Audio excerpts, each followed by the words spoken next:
Ely Elementary School in Rugby continues to fundraise for a 17,000 square foot renovation. The cost to complete the project is $9 million.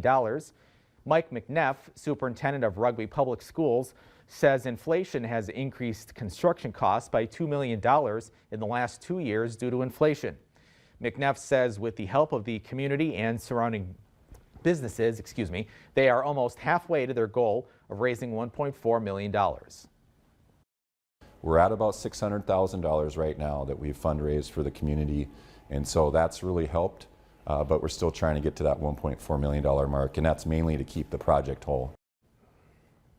The renovation has been in the making about 8 years, and it'll include renovations in existing classrooms.